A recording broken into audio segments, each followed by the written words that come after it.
mengingat cinta-Mu yang begitu besar dalam hidup kami. Sudah sepantasnya kami akan mencintai Engkau sampai akhir hidup kami. Yang mulia Bapa di dalam surga,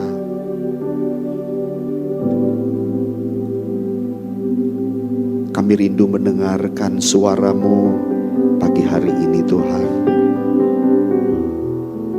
Tolonglah agar setiap kami dapat menangkap isi hati dan perasaan Tuhan melalui sabda kebenaran-Mu yang akan kami dengarkan pagi hari ini Tuhan. Bapa, berbicaralah, dan kiranya kuat kuasa Roh Kudus mencengkeram pikiran kami, sehingga kami dapat memandang dan fokus kepada kebenaran-Mu, dan hidup kami benar-benar diubahkan. Tuhan, tolong agar kami mengerti kebenaran-Mu ini.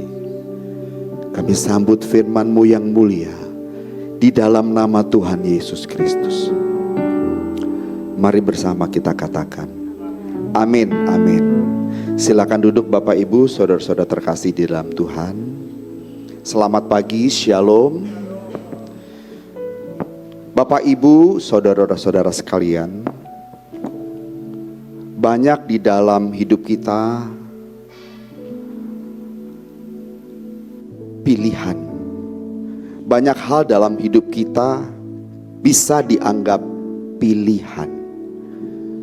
Mau makan apa? Mau kerja di mana? Mau pakai baju apa? Mau punya pasangan seperti apa? Meskipun ada banyak pilihan dalam hidup kita, tetapi ada hal-hal yang bukan pilihan, melainkan keharusan. Bukan pilihan, melainkan keharusan. Kita harus bernafas, kita harus makan, kita harus makan untuk hidup, kita harus istirahat. Itu bukan pilihan, tetapi keharusan. Pertanyaan saya sekarang Bapak Ibu, mencintai Tuhan itu pilihan tambahan atau keharusan yang utama di dalam hidup kita? Mencintai Tuhan itu pilihan tambahan atau keharusan yang utama dalam hidup kita? Apakah kita bisa berbicara seperti ini kepada Tuhan? Tuhan, hari ini aku mencintai Engkau, tapi besok libur dulu. Besok saya tidak mencintai Engkau. Hari ini aku mencintai Engkau. Lusa aku nanti mencintai Engkau lagi. Bisakah seperti itu saudara? Atau mencintai Tuhan itu sebagai sesuatu yang mutlak dalam hidup saudara dan saya. Nah, pagi hari ini kita akan belajar bahwa mencintai Tuhan itu bukan sekedar pilihan. Meskipun saya dan saudara bisa mencintai Tuhan, bisa juga tidak. Jadi mencintai Tuhan itu bisa menjadi sebuah pilihan. Tetapi hendaknya mencintai Tuhan itu bukan sekedar pilihan, tetapi keharusan yang membawa kita kepada kehidupan yang kekal. Mencintai Tuhan memang bisa menjadi pilihan, tetapi hendaknya kita tidak menjadikan Tuhan itu sekedar pilihan, tetapi sebuah keharusan yang membawa kita kepada kehidupan yang kekal. Mengapa mencintai Tuhan itu sebuah keharusan, bukan hanya pilihan? Mari kita lihat beberapa alasan Bapak Ibu. Ada beberapa alasan mengapa Tuhan Allah itu harus kita cintai, dan mencintai Tuhan itu bukan sekedar pilihan. Yang pertama, karena Karena Tuhan itu layak untuk dikasihi. Tuhan itu layak untuk dicintai. Wahyu pasal 4 ayat yang ke-11. Ya Tuhan dan Allah kami, Engkau layak menerima puji-pujian dan hormat dan kuasa, sebab Engkau telah menciptakan segala sesuatu, dan oleh karena kehendak-Mu semuanya itu ada dan diciptakan. Mengapa kita harus mencintai Tuhan demi hidup kekal kita? Karena ini Bapak Ibu, karena Tuhan itu layak untuk dicintai. Mengapa? Karena Tuhan Allah kita Elohim Yahweh yang menciptakan jagat raya, yang menciptakan segala sesuatu, baik yang ada maupun yang tidak ada, baik yang kelihatan maupun yang tidak kelihatan maksud saya. Dan segala sesuatu diciptakan Tuhan dari yang tidak ada menjadi ada. Bukankah Allah kita begitu hebat dan dahsyat, menciptakan segala sesuatu tanpa bahan dasar? Bahkan apa yang ada Tuhan bisa mengubahnya menjadi tidak ada. Betapa hebatnya Tuhan itu. Itu sebabnya kita layak memberikan kepada Tuhan segala hormat, kemuliaan, dan kuasa. Sebab Tuhan yang menciptakan segala sesuatu. Ya Tuhan Allah kami, Engkau layak. Engkau layak. Kata layak di sini dari kata aksios. Aksios. Yang artinya pantas, sah, dan mutlak. Aksios.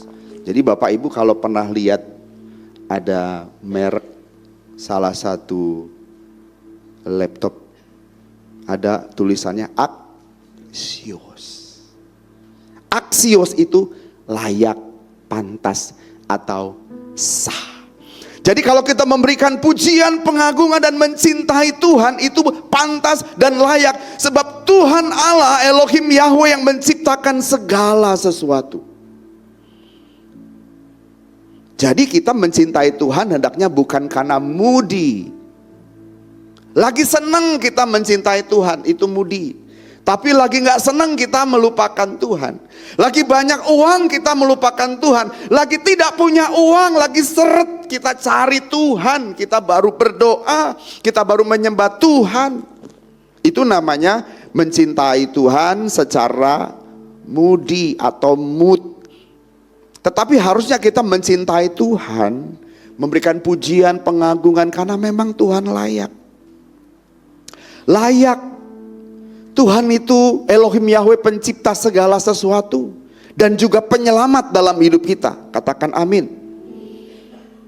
Bayangkan ketika seorang anak terjebak di dalam kebakaran, rumahnya kebakaran, orang tuanya ada di luar, dan begitu orang tuanya tahu rumahnya terbakar dan anaknya yang masih kecil tertidur pulas, seorang ayah secara otomatis, secara serta-merta segera masuk ke rumah menyelamatkan anaknya dan tidak memedulikan keselamatan dirinya sendiri. Dan ketika anak itu besar, bisakah anak itu berkata, aku memilih tidak mencintai papa? Tapi satu hari dia bisa berkata, aku mencintai papa. Bisakah berkata seperti itu? Harusnya tidak ada pilihan harusnya. Atau kalaupun memilih, dia memilih mencintai papanya karena telah menyelamatkan nyawanya. Seorang anak bisa nggak sih sebetulnya berkata, aku pilih mencintai mama, tapi lain waktu aku tidak mencintai mama? Bisa nggak begitu? Tidak mestinya, karena mamanya yang melahirkan. Anak muda bisa berkata amin?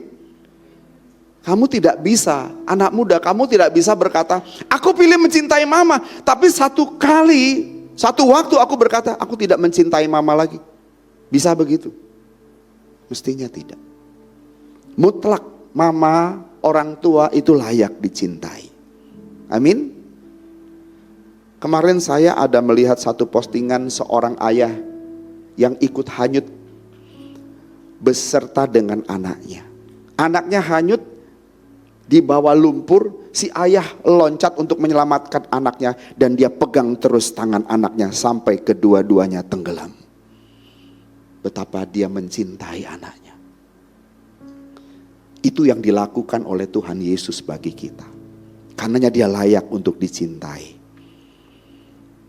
Amin Bapak Ibu. Kita ada hari ini karena Tuhan. Maka mari kita mengasihi Tuhan dengan respon yang wajib, bukan opsional. Tahu wajib Bapak Ibu? Harus. Opsional itu pilihan. Memang mencintai Tuhan pilihan karena kita bukan robot. Tetapi kalau kita memilih, kita wajib memilih Tuhan karena dia layak. Amin. Kita wajib mencintai Tuhan karena dia layak untuk ditinggikan, diagungkan. Ada satu pujian lama, jarang sekali kita nyanyikan. Pujiannya begini. Aku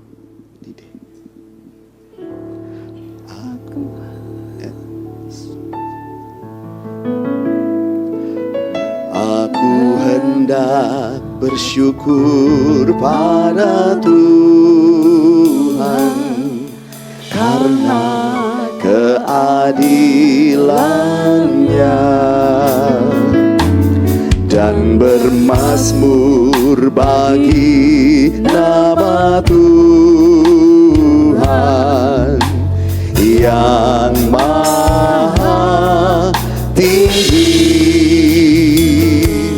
Ya Tuhan, Tuhan kami, betapa mulianya nama-Mu, Tuhan kami, dimuliakan atas seluruh bumi. Ya Tuhan,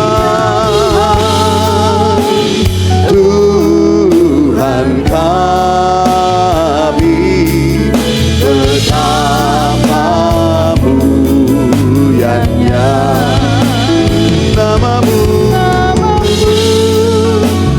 Tuhan kami, dimuliakan atas seluruh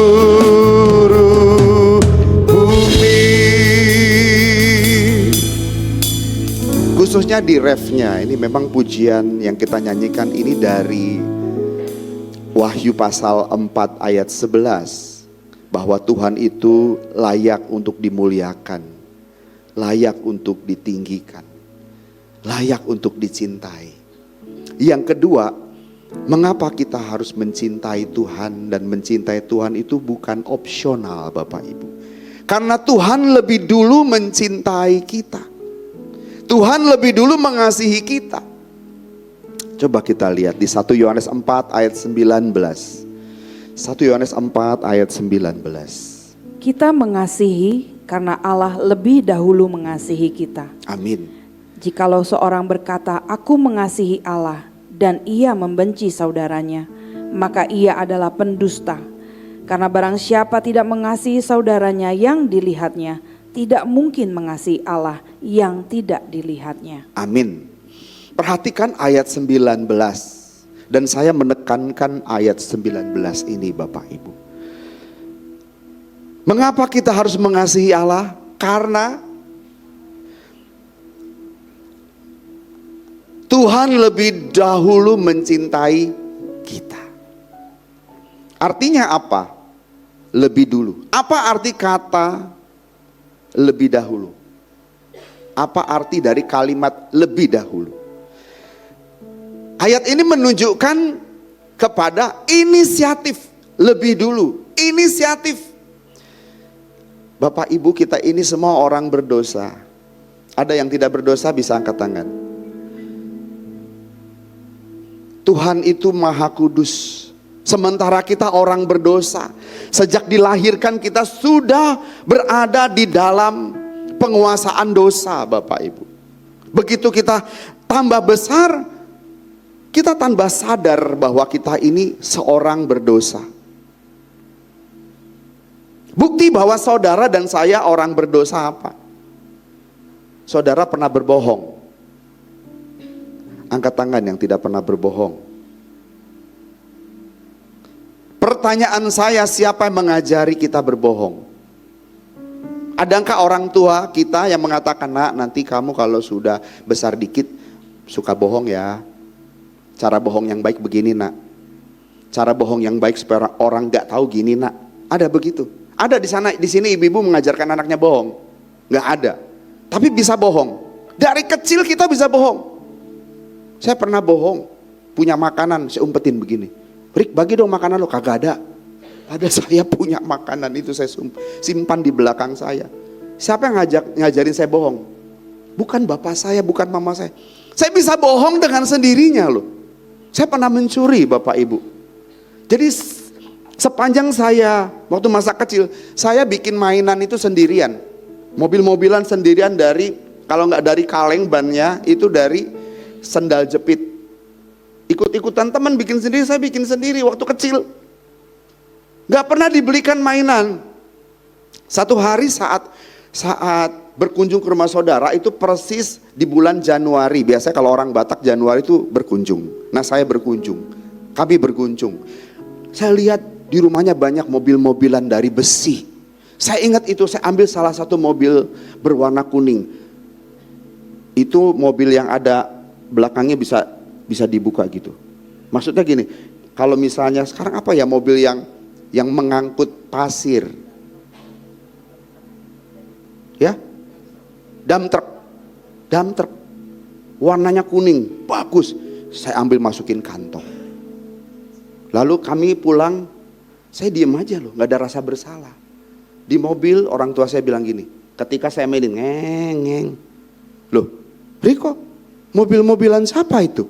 Kenapa dia bisa tanya begitu? Karena dia nggak pernah beliin saya mobil-mobilan. Mama saya marah. Tapi akhirnya bapak saya yang bilang, "Mah, jangan dimarahin. Memang kita yang nggak pernah mau beliin mobilan buat dia." Saya dibelain bapak saya. Memang kita nggak pernah beliin mobil-mobilan buat dia. Bener Bapak Ibu. Itu mendorong saya mencuri karena tuh mobil cakep banget. Itu hari pertama saya mencuri. Tapi nggak punya kesempatan untuk kembali lagi. Saya nggak tahu juga orang itu, saudara saya itu sekarang ada di mana. Saya juga nggak kenal. Orang tua saya udah meninggal. Itu saya dibawa waktu kecil. Seingat saya ada di Cilincing. Jadi kalau ada di sini yang memang di Cilincing, jangan saya pernah ke rumah saudara. Ingat dulu ada nggak mobil-mobilan yang hilang itu, dump trucknya. Jangan-jangan nanti saya ganti.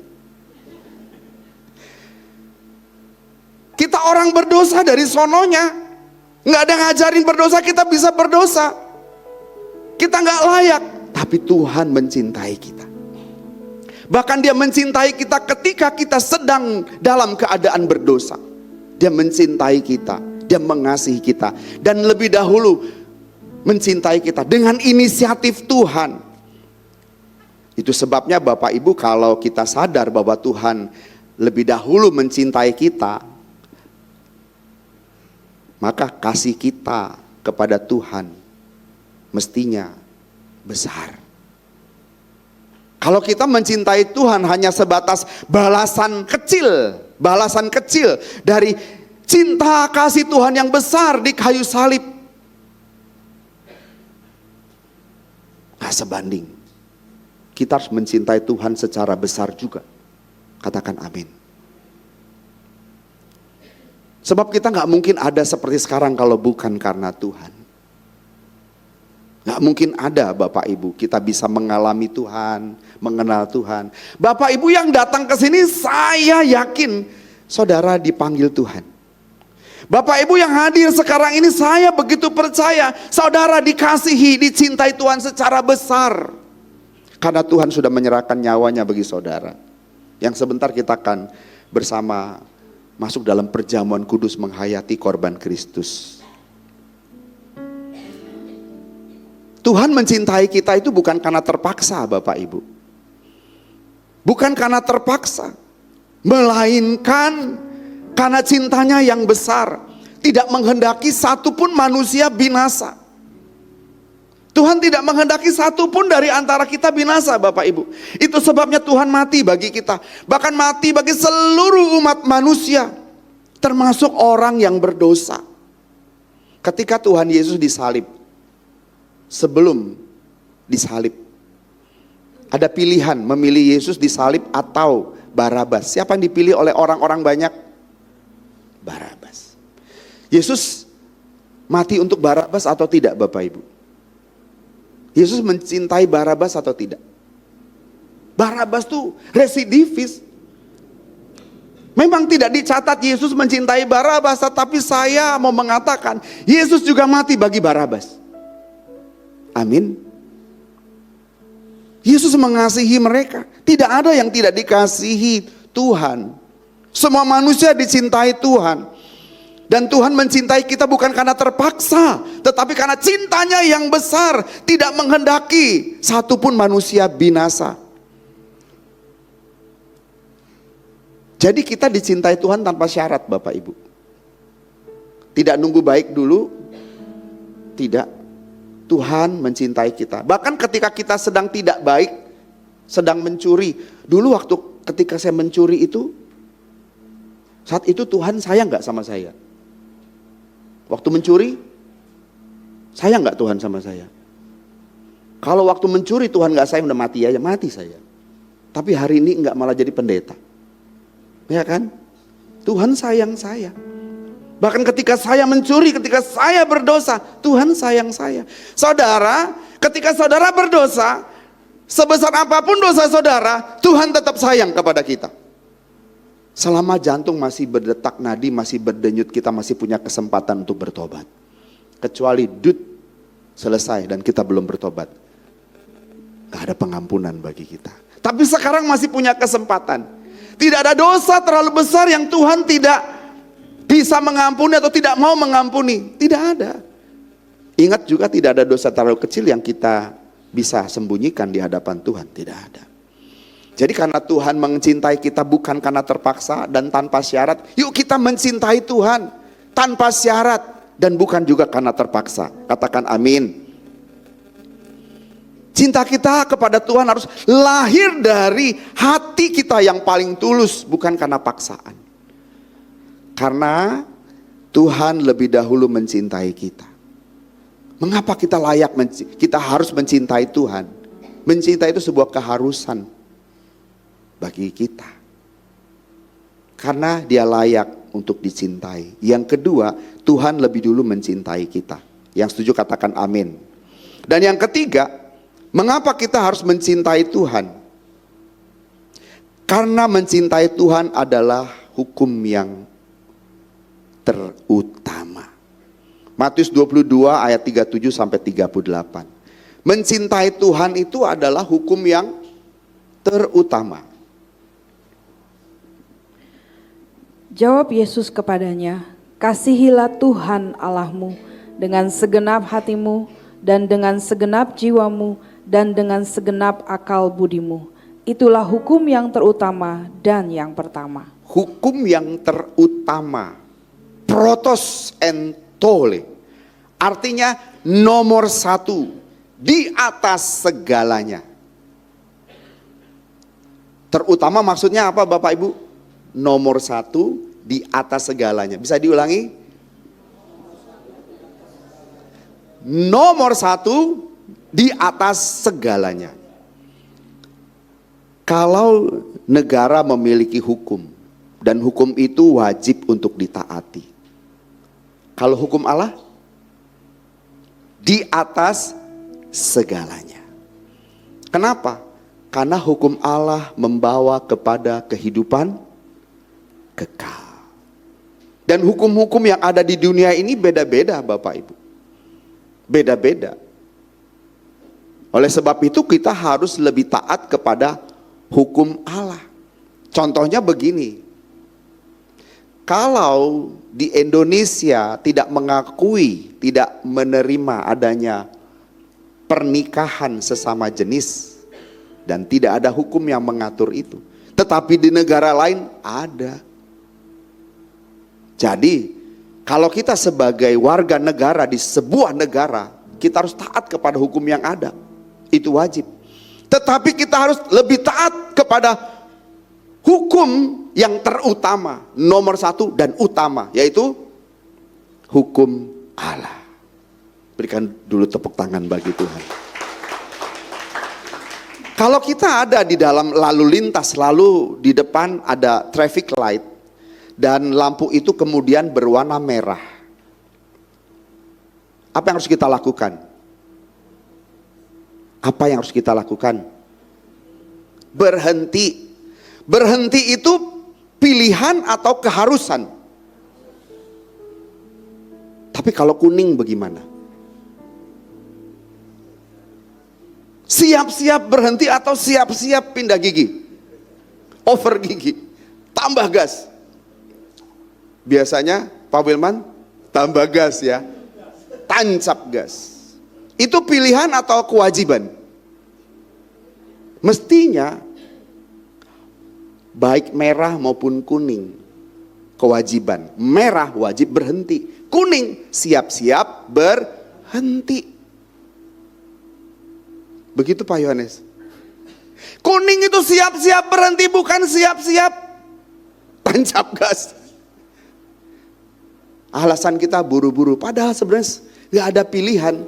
Merah mesti berhenti, kuning wajib siap-siap berhenti. Itu ya. Oke. Dalam kehidupan rohani juga begitu.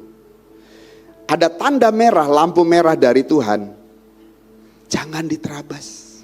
Lampu kuning udah siap-siap nih, kamu bakalan masuk neraka nih, cepat bertobat. Lampu kuning, jangan tancap gas. Tuhan, sorry, udah tanggung. Ya loh, banyak orang korupsi kan sudah karena udah tanggung. Korupsi jangan dikit-dikit mas, langsung 1 T. Kenapa? Tanggung, dosanya sama. Lampu kuning, mau sedikit mau gede lampu kuning. Kalau sudah kita punya kesempatan mencuri, diajak teman yuk mencuri secara berjamaah. Kan kita nanti tanggungnya rame-rame. Tetap kita berkata, ada hukum di atas segala hukum yang harus aku taati, hukum Allah. Yang harus ku taati. Udah lampu kuning tuh. Jadi kita siap-siap berhenti dan berkata, tidak, nehi. Ya kan? Tidak terhadap dosa. Nah Bapak Ibu, mencintai Tuhan harus menjadi sesuatu yang terutama dalam hidup kita. Sesuai dengan hukum Allah. Kasihilah Tuhan Allahmu dengan segenap jiwamu, akal budimu. Nah sekarang kita nih yang melayani, ya kita yang melayani. Banyak orang aktif melayani, aktif pelayanan. Tetapi kalau pelayanan itu tidak lahir dari cinta kepada Tuhan sebagai yang utama, yang harus dicintai, melayani karena mencintai Tuhan, bukan karena fulus, money atau happening. Tapi di sini Bapak Ibu, kalaupun mereka dapat persembahan kasih, nggak seberapa Bapak Ibu, nggak seberapa dibanding gereja-gereja besar. Makanya menjadi rebutan untuk bisa main di gereja-gereja besar. Kenapa? Banyak orang profesional main di gereja besar karena PK-nya besar Bapak Ibu, PK-nya besar.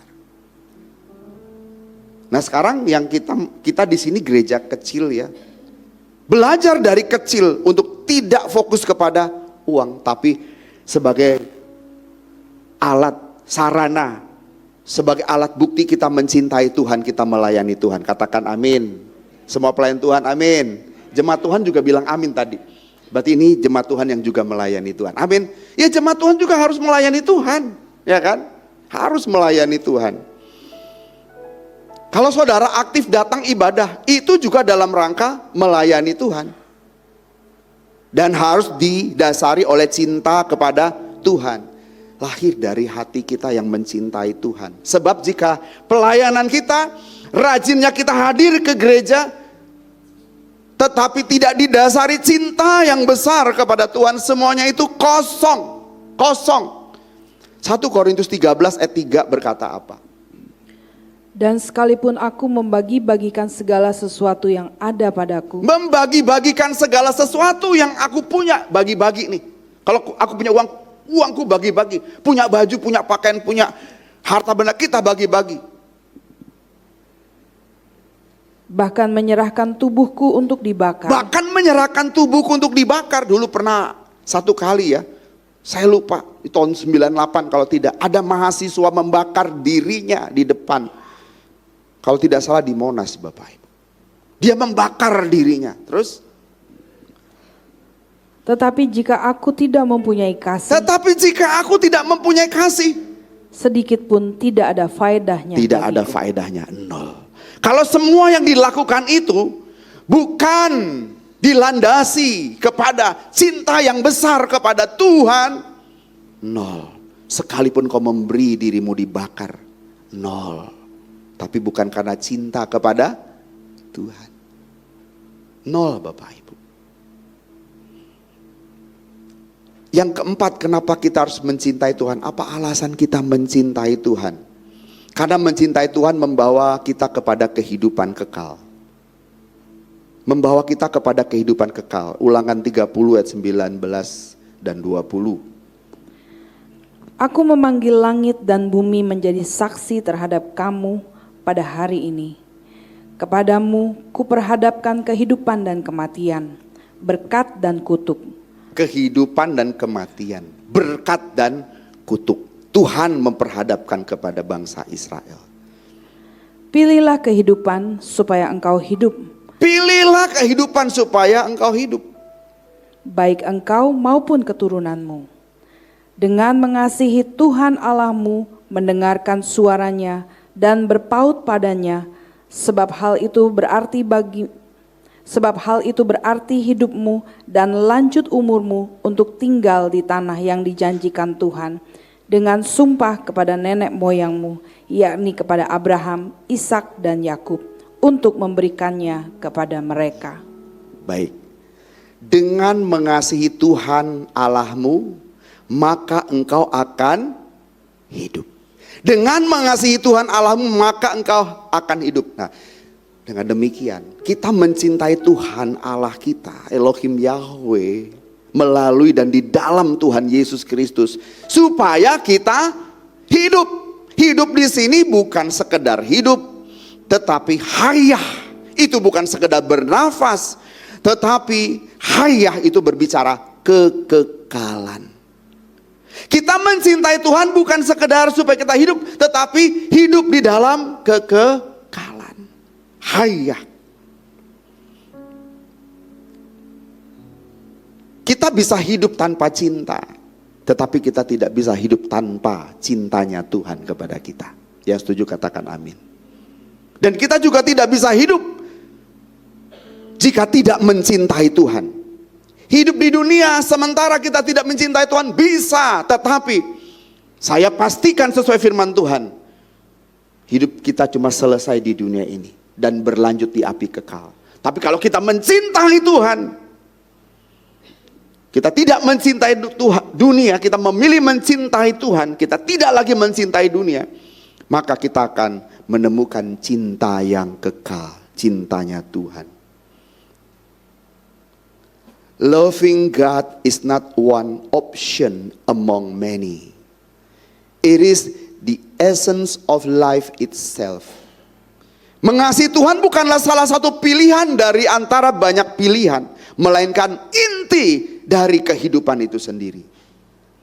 Oleh sebab itu saudara, mari sejak sekarang kita mencintai Tuhan dengan alasan, satu, karena Tuhan itu layak untuk dicintai. Dua, karena Tuhan itu lebih dahulu mencintai kita. Tiga, karena mengasihi Tuhan itulah hukum yang terutama dan utama. Yang ketiga, mengapa kita mencintai Tuhan? Karena mencintai Tuhan itu akan membawa kita kepada kehidupan yang kekal. Berikan tepuk tangan bagi Tuhan. Jadi perintah ini bukan opsional, melainkan esensial. Artinya seluruh eksistensi manusia diciptakan untuk mencintai dan memuliakan Tuhan. Tanpa itu manusia akan kehilangan arah dan makna dalam hidupnya. Jadi mencintai Tuhan bukan salah satu opsi hidup. Yang setuju katakan amin. Tetapi itu inti hidup itu sendiri. Inti hidup itu sendiri karena terkait dengan hidup yang kekal. Jadi jika kita tidak mencintai Tuhan, maka apapun yang kita cintai akan berakhir dengan sia-sia. Saudara mencintai pasangan hidup saudara? Banget. Kalau tidak mencintai Tuhan, cintamu kepada pasangan hidupmu sia-sia. Anak muda, engkau boleh berkata aku mencintai mama papa lebih dari siapapun dan apapun. Kalau engkau tidak mencintai Tuhan, cintamu kepada mama dan papa sia-sia. Karena tidak bisa kau lanjutkan di LB3. Kau mencintai pasangan hidupmu, tapi tidak mencintai Tuhan, sia-sia. Kenapa? Karena kau tidak akan berjumpa lagi dengan pasangan hidupmu di LB3. Tapi kalau iya, cintamu berlanjut di LB3. Nggak amin, karena udah pengen pisah dari sekarang Pak Pendeta. Emang kita nggak ketemu? Kalau kita coba saya tanya, Pak, nanti ketemu nggak Pak dengan orang tua pasien, akan ketemu nggak Pak Nando? Di surga ketemu dengan istri? Mau lanjut nggak hubungannya di LB3? Nggak mau ya? Aduh Pak, kalau kita mau terus terang ya Pak, aduh. Kalau bisa nggak ketemu lagi Pak. Pak Andre, yakin gak ketemu ibu di LB3? Amin. Mau ketemu? Amin. Harus mencintai Tuhan Pak Andre. Kalau kita tidak mencintai Tuhan, sia-sia kita mencintai anak kita, sia-sia kita mencintai pasangan hidup kita. Sia-sia, kenapa? Gak bisa berlanjut lagi. Tapi kita akan lanjutkan kisah cinta kita kepada anak kita, kepada orang tua kita, kepada pasangan hidup kita di LB3. Kan kita ketemu lagi. Buktinya waktu Tuhan Yesus bangkit dari kematian, makan gak Yesus? Bisa dikenali gak oleh murid-muridnya? Bisa. Itu menunjukkan, itu sebagai sebuah bukti bahwa nanti ketika kebangkitan nanti, ketika kita dibangkitkan, ketika kita ada di LB3, kita akan saling kenal. Jangan-jangan gerejanya kita sama dan pendetanya juga sama. Nggak mau? Mau ya, puji Tuhan. Makanya kita harus mencintai Tuhan. Itu bukan opsional, tetapi sebuah keharusan. Mencintai Tuhan. Dan saya berharap kepada saudara, yuk kita upgrade terus cinta kita kepada Tuhan. Uang bisa dihitung, bisa ditambah dan bisa dihitung. Cinta tidak bisa dihitung, tapi bisa di-upgrade. Benar loh. Uang bisa dihitung, cinta gak bisa dihitung. Gak kelihatan. Tetapi cinta itu bisa di-upgrade. Saudara bisa tambah hari, tambah mencintai Tuhan Yesus, tambah mencintai Tuhan. Dan lakukanlah, usahakanlah agar cinta kita terus terupgrade. Mencintai Tuhan bukan karena terpaksa, tetapi karena tanpa kasih kepada Tuhan, cinta kepada Tuhan, maka hidup kita semua tidak ada artinya. Yuk kita upgrade cinta kita kepada Tuhan, agar makin hari kita makin mencintai Tuhan. Dan cinta kita kepada Tuhan akan membawa kita kepada kehidupan yang kekal. Amin. Tuhan memberkati.